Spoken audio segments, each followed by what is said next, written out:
చిత్తూరు జిల్లాను bird flu వణికిస్తోంది. Chicken ముట్టుకోవాలంటేనే భయపడుతున్నారు మాంసం ప్రియులు. అటు బర్డ్ ఫ్లూ దెబ్బకు పౌల్ట్రీ ఇండస్ట్రీ కూడా విలవిల్లాడుతోంది. 3 కోళ్లు 6 గుడ్లుగా సాగిన వ్యాపారం కాస్త బర్డ్ ఫ్లూ దెబ్బకు పూర్తిగా డల్ అయిపోయింది.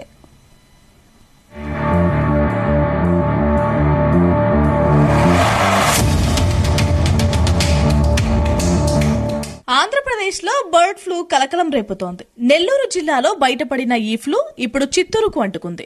రోజు వందల కొద్దీ కోళ్లు చనిపోవడంతో చికెన్ అమ్మకాలపై ఆంక్షలు విధించారు అధికారులు. దీంతో పౌల్ట్రీ రంగం లబోదిబోమంటుంది. చికెన్ వ్యాపారులు నష్టపోయే పరిస్థితులు కూడా వచ్చాయి. ఉమ్మడి చిత్తూరు జిల్లాలో ఏడాదికి 10 లక్షల ఫారం కోళ్లు, 7 లక్షల పెరటి కోళ్ల పెంపకం జరుగుతూ ఉండగా ఏటా 800 కోట్ల పౌల్ట్రీ బిజినెస్ జరుగుతోంది. ఏడాదికి 37,089 మెట్రిక్ టన్నుల కోళ్లు, 10 కోట్ల 73 లక్షల గుడ్లను పౌల్ట్రీ రైతులు మార్కెట్ కు తరలిస్తున్నారు. దీంతో ఉమ్మడి చిత్తూరు జిల్లాలో రోజువారీగా 5 కోట్ల బిజినెస్ జరుగుతోంది. తాజాగా బర్డ్ ఫ్లూ కారణంగా పౌల్ట్రీ వాహనాలను చెక్ పోస్టుల దగ్గర అధికారులు నిలిపివేస్తున్నారు. దీంతో వ్యాపారం పూర్తిగా దెబ్బతింటుందని పౌల్ట్రీ రైతులు వాపోతున్నారు. నా పేరు doctor M Prabhakar, joint director animal Chittoor. ముఖ్యంగా ఇప్పుడు మనకు ఆంధ్రప్రదేశ్ లో నెల్లూరు జిల్లా పొదలకూరు మండలంలో బర్డ్ ఫ్లూ, దీన్ని ఏవియన్ ఇన్ఫ్లుయెంజా అని కూడా అంటారు. ఈ వ్యాధి అవుట్ బ్రేక్ అయినట్లుగా రిపోర్ట్స్ వచ్చినాయి. దానివల్ల సరౌండింగ్ జిల్లాలైనటువంటి చిత్తూరు, తిరుపతి, అటు కడప అన్ని జిల్లాలు కూడా పశుసంవర్ధక శాఖ సిబ్బంది అంతా కూడా మేము అప్రమత్తతో ఉంటున్నాము. తర్వాత ప్రజలకు కూడా ఎవరైతే ఈ కోళ్ల ఉత్పత్తులు, గుడ్లు, మాంసము ఉత్పత్తి చేస్తున్నారో ఆ రైతులకు కూడా మేము అవేర్నెస్, అప్రమత్తత చేయడము, తర్వాత వాళ్ళ ఫార్మ్స్ కూడా విజిట్ చేసి ఈ బయోసెక్యూరిటీ మెజర్స్ అన్ని కూడా తీసుకోవాలని చెప్పేసి కోళ్ల రైతులు కూడా మేము విజ్ఞప్తి చేస్తున్నాము. మన చిత్తూరు జిల్లాకు వచ్చేటప్పటికి ఇప్పుడు మన చిత్తూరు జిల్లాలో దగ్గర 10 లక్షల లేయర్ అండ్ బ్రాయిలర్ ఫార్మ్స్ ఉన్నాయి. 6.5 లక్షల పెరటి కోళ్లు ఉన్నాయి. సంవత్సరానికి 37,000 మెట్రిక్ టన్నుల కోడి మాంసము, 10 లక్షల కోడి గుడ్లు ఉత్పత్తి జరుగుతూ ఉంది.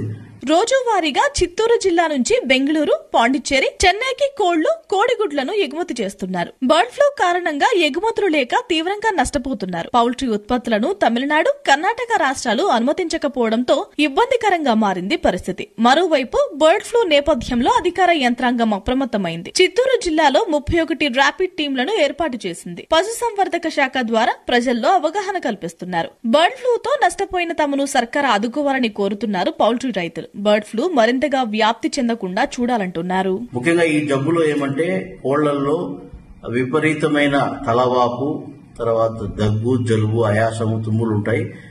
సలైవేషన్ అంటే చొంగ ఎక్కువగా కారి, తర్వాత గుడ్ల ఉత్పత్తి గణనీయంగా పడిపోయి కోళ్లు చనిపోయేదానికి అవకాశం ఉంది. మరణాల శాతం కూడా చాలా ఎక్కువగా ఉంటుంది. సో ఈ లక్షణాలన్నీ కనపడితే ఏదైనా రైతుల కోళ్ల ఫార్మ్స్ లో ఆ రైతు సోదరులు ఇమ్మీడియట్ గా మా పశు వైద్య సిబ్బందికి తెలియజేస్తే దానికి సంబంధించినటువంటి నివారణ చర్యలని కూడా తీసుకోవడానికి మేము మా వంతు కృషి చేసేదానికి అవకాశం ఉంటుంది. అదేవిధంగా ముఖ్యంగా ప్రజలు ఎవరైతే కోడి మాంసము, గుడ్లు తీసుకుంటున్నారో ఆహారంగా, వారు ఈ వ్యాధి పట్ల గాని ఈ కోళ్ల మాంసము, గుడ్లు తినే విషయంలో ఎటువంటి అపోహలు, భయాందోళనలు చెందాల్సిన అవసరం లేదు. ఎందుకంటే ఈ వైరస్ అనేటువంటిది రూమ్ టెంపరేచర్ చనిపోతుంది. అది కాకుండా మనం ఈ మాంసం, గుడ్లు కూడా మన ఇండియన్ కండిషన్స్ లో ప్రతి ఒక్కరూ బాయిల్ చేస్తారు. బాగా ఉడకబెట్టి 100 డిగ్రీ సెంటిగ్రేడ్ దగ్గర ఉడకబెట్టి తినే అలవాట్లు మనకు ఉన్నాయి. కాబట్టి ఈ బర్డ్ ఫ్లూ అనేటువంటిది మాంసము, గుడ్లు తినడం వల్ల ఎటువంటి పరిస్థితులు వచ్చేందుకు అవకాశం లేదు. తర్వాత కోళ్లలో బర్డ్ ఫ్లూ వ్యాధి అనేటువంటిది వైరల్ ఇన్ఫెక్షన్ ఇది. సో దీనికి ఎటువంటి వ్యాధికి చికిత్స లేదు, టీకాలు కూడా లేవు. కనుక నివారణ ఒకటే మార్గం మనకు.